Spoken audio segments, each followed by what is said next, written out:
Finish reading what we have here. Verse 13. He professeth to have the knowledge of the Most High. Go ahead. And he calleth himself the child of the Most High. This is what they're mad of in the Apocrypha. It tells us they are mad because these people not only profess to have the knowledge of the Most High. They what? He calleth himself the child of the Most High. He calleth himself a child of the Most High. The children of the Most High in the Bible are Israelites. They're God's people. I found out now that certain times our brothers go to certain places, they be in question. Are you an Israelite? Or do you believe that you are a child of Jacob? You believe that you're from the children of Israel? Why would they ask these questions now? They're now asking people now, like, what do you believe? Do you believe you're an Israelite? Why would they ask these questions? Brothers and sisters are being questioned with this now. Why? As long as you believe that you are black, African American, or any other misnomer or whatever you call yourselves, everything was fine, wasn't it? Now, listen, I wouldn't be surprised. I'm going to put it out there now. Now, let's document it. And I need y'all to save these and date these so that we can pull these out at a later date. It won't be too long before one of these so-called wound up nut jobs that they'll create themselves. Because as far as we know, this Alexis guy don't even exist. As far as we know, he did nothing. That was a staged situation in a closed setting. So they can put any narrative they want on that. And come to find out, this Alexis guy, he looked just like the guy that was over in England. They claimed decapitated somebody. It looked like the same exact guy.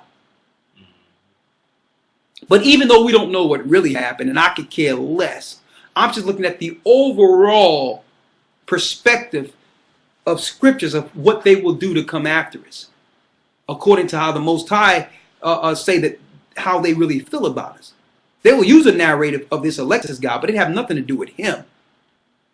It have everything to do with the people that they will engage. Remember when there were so-called Arabs that ran into 911 and you had old Texas hillbilly saying, we're going to go get ourselves some Arabs? Remember that?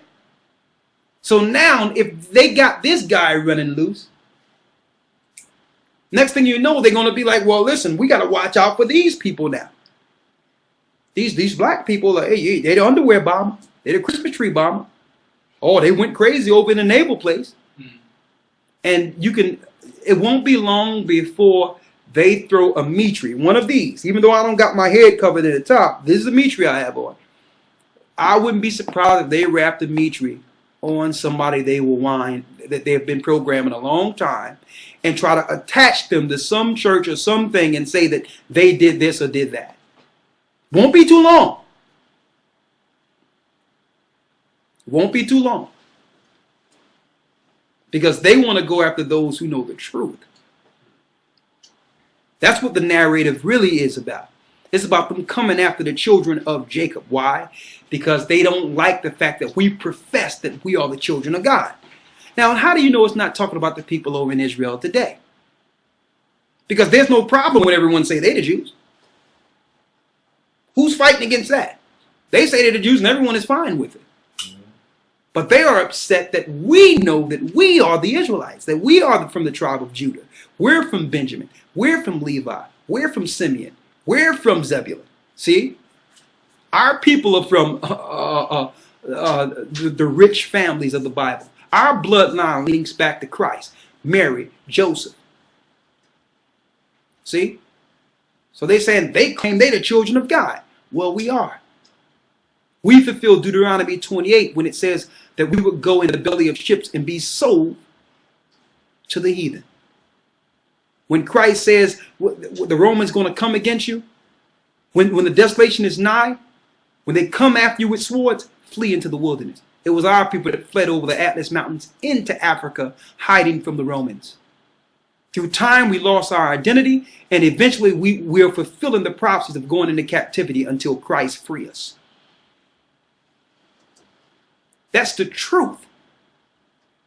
So they had to take this Apocrypha out so that you don't realize the truth concerning yourself.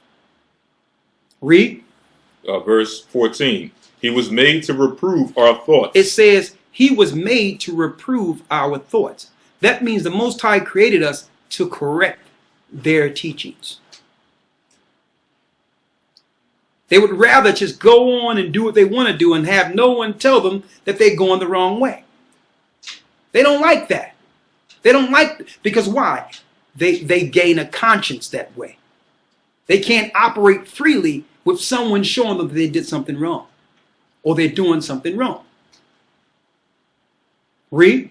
Verse 15. He is grievous unto us even to behold. He says we can't stand to even look at them. The fact that they're still living is a problem. Why? Because if they live, if one of them are left upon the coming of Christ, our time is done. Therefore, they set up eugenics, where they make it a right to choose to kill your own child, and claim that it was a feminist movement when the majority of people that are killing their children are only black people. So it wasn't a feminist movement. And a lot of our sisters are not even looking up and realizing what this is. What is a lesbian doing marching on a right to choose? Okay, a lot of them are together, don't even have a man, don't even have children. Why are they marching with women saying she should have a right to choose? Mm-hmm. Because she's a reprobate. She don't know up from down, left from right, but she know that your child is a threat.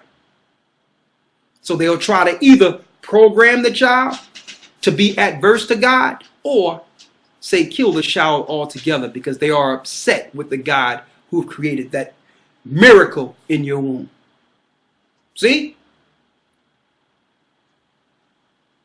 Read. For his life is not like other men. He says we need to get rid of these people because their life, we can't stand them because their life is not like us. Read. His ways are of another fashion. His ways are of another fashion. They got a different style.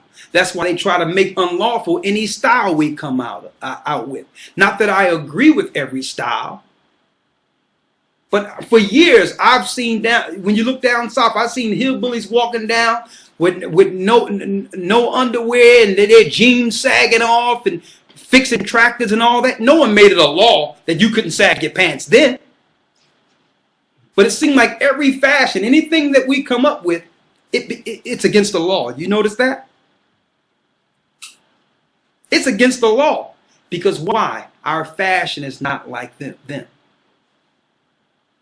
You understand? And they don't like that. They want us to look like them. They want us to dress like them. They want us to talk like them. When really we need to deal with our own individuality according to the Most High. Not sinful individuality. But the Most High made us all different. And it's okay being different. Read. We are esteemed of him as counterfeits. Hold up. We are esteemed of him as what? We are esteemed of him as counterfeits. It says they are mad because we claim that they are counterfeits. Of course, the Bible says that they would take the counterfeit of their visage and put them up as a god. See? So we're telling them that no, regardless of what your religious history have taught you, you are not the people contained in the Bible. We're not saying that you cannot follow the Bible and reverence the Bible, but we're going to set the record straight. Christ was not Caucasian. The disciples were not Caucasian. They were not, and then they try to skew the line by claiming, well, they were Middle Eastern. Well, do you know that once we lived in the East? Mm-hmm. So they're going to now use geographical location as if we don't know that we didn't begin in America. And then you'd be like, yeah, the Middle East, that is pretty far. That can't be us. Knock, knock, knock, knock, knock, wake up. Where were you before you were in Africa? Okay. So when they say the Middle East, I'm like, yeah, that's fine. One of my forefathers, one of my brethren, Moses, he was from there. Our father Abraham, Middle East. So I agree with that Middle Eastern thing. But we're not Ishmael. We're Shem. See? Set the record straight. Now that we set the record straight, these have a problem with that particular understanding. They'd rather us say, well, it doesn't matter. God made all people. How ignorant of a statement is that? How ignorant of a statement, it doesn't matter. The topic is not how many people God made.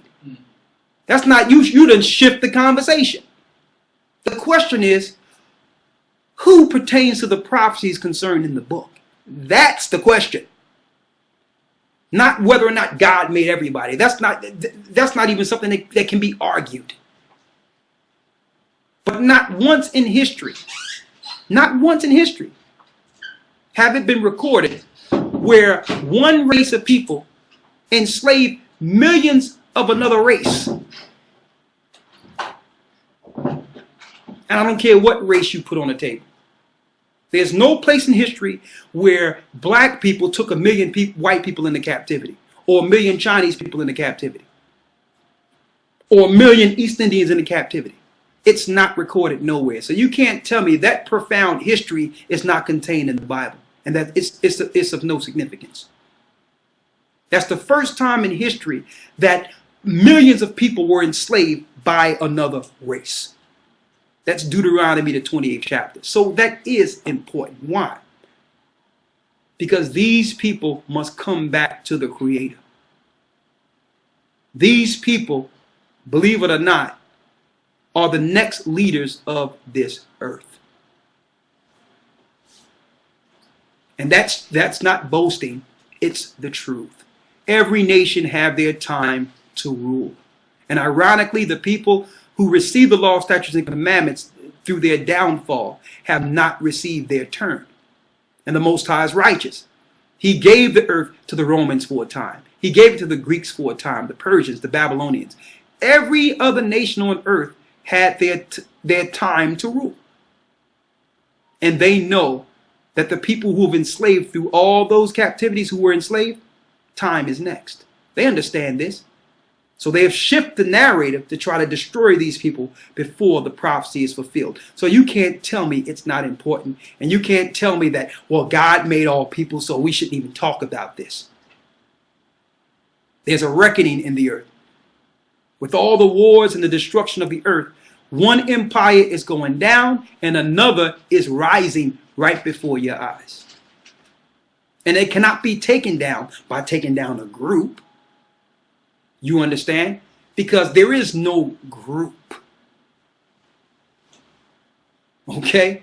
There is no personal group. It's the seed of Abraham, Isaac, and Jacob that transcends what group you are gathering with. They cannot destroy that. We are scattered throughout the four corners of the earth. Finish reading. We are esteemed of him as counterfeits. It says these same people that are reading this book are calling us counterfeits. And that's why they took this out of the Bible. They don't want you to read this. Read.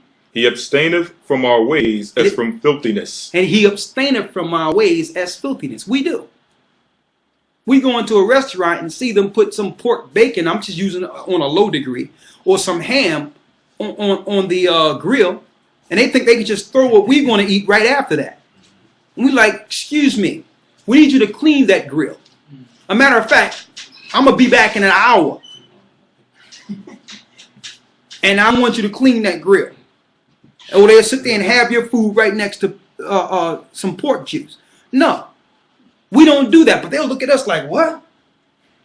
It's only grease. No, it's pork. Not only are we supposed to abstain from this abomination, it's against the law for our people to even touch it. Now that's royal. That's regal. That's a high people. We can't even be in the same room with a dead pig, let alone eat it. So they look at that and say, well, you think you're better than us? No, we don't think we're better than you. There's laws concerning what to do with these animals. And that animal is waste and disease. The Most High put the animal to eat the diseases before it gets to me. So if the carcass die and you open it up, what happens? The diseases contaminates mankind. So the Most High told us not to touch it. It's infested with worms.